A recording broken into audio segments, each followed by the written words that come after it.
Let's bring in the royal editor of the Daily Mirror now, Russell Myers. Russell, good to see you again. It's all done and dusted now, so what's your broad reaction to how everything went today? Well, I feel strangely emotional, to be honest, because I mean, not just because you're tired. Well,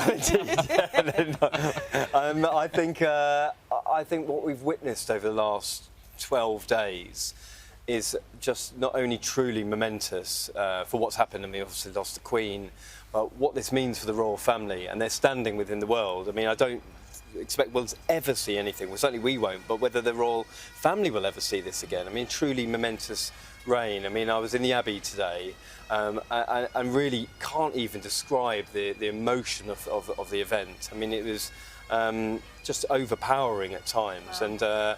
And seeing the family, I mean, so much to digest here. And you know, whether it was Harry not being able to get out the words from the national anthem. I know he's possibly going to come in for some criticism on people haven't seen him uttering the words, but I thought there were just so many powerful moments. Is that a sinister thing? No, I saw him and I thought he was about to explode with emotion. I mean, you talk about the British stiff upper lip. Holding it in. Oh, absolutely. I mean, he's talked about. I mean, he's a military man. I don't think he would have been wanted to let his emotions get the better of him. We saw him at Balmoral. He looked crestfallen. Yeah. But at that one moment, I felt extraordinarily sorry for him, to be honest. So you were in the Abbey, one of the privileged few Very much so, media to be there. How close were you to the royal family? What else did you notice? What stuck out to you? Well, again, we had the greatest advantage. We weren't exactly opposite them, but I could see, you know, the William and the children and Kate more so. I felt the children handled themselves remarkably well. I mean, George is 9 and Charlotte was 7. And I mean, the outside she was sort of tugging at him and telling him to behave or what to do or to bow. Yeah. I mean, those two are an incredible force for good, I think, in this stage. And the conversations would have happened between the family about whether they should go. And I think a job well done for all of them.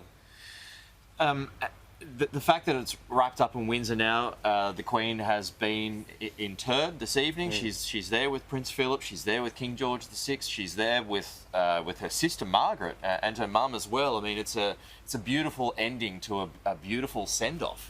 Well, I think we've had a fairy tale ending for a momentous reign, and not only did she pass away in her beloved Balmoral, the place where she'd always said if there was a perfect scenario, then that would be it. I mean, you've got the issue with nationalism and the Scottish political aspect of it all, and the fact that we've had that huge ceremony coming down back to England from Scotland is really very powerful, and I think that will live on far longer than these few weeks. It's been so powerful for this city. We've seen that. You know this city better than we do. It's been so unifying. That's been the word. Everyone's been so kind and nice to each other. The hostilities obviously have ceased within the royal family, but is that lasting, Russell? No, I think certainly it's a temporary truce. I mean, definitely the people I've spoken to were almost saying at remember the Windsor walkabout when they did it and when they suddenly appeared, the Sussexes. That was certainly Prince William putting out an olive branch and saying to his brother, listen, this is this needs to be a force for good for the family. That the Queen, their matriarch, has passed away, and we need to honour her memory. But there's an awful lot of nervousness in the camp about these two. I mean, we've just heard Meghan sort of railing against the royal family with her podcast. I mean, Serena Williams' one was extraordinary, I thought. And the book. What happens with the book now? Well, the book. I mean, reading between the lines, apparently there's some pressure about the publishers want to get it out, or whether Harry wants to delay it. I mean, I'm not too sure. But do you think maybe he'll want a U-turn on it? Well, I can't see how he can, to be honest, because he's past the point of no return. And I think the images that you're seeing of him puffing out his chest, he just looks absolutely distraught. And why wouldn't he today, be? Sorry, Russell. The salute today as well when they walked past the march past the cenotaph, and Charles and William saluted. Andrew didn't, obviously, he's wearing the morning suit, and Harry didn't either. He looked miffed. Well, it's all together with a sort of protocol and the tradition of being a military man, and I understand that. But I also feel for all of Harry's faults, and there are the mounting ones in front of him.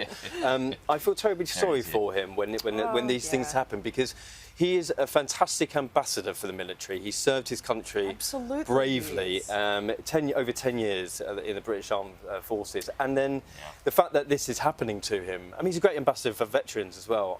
I do feel very sorry Shouldn't for have him. walked off though. Yeah, I don't know, but you know, he has given a lot of his life to the military, and it's more what I can say, for example. But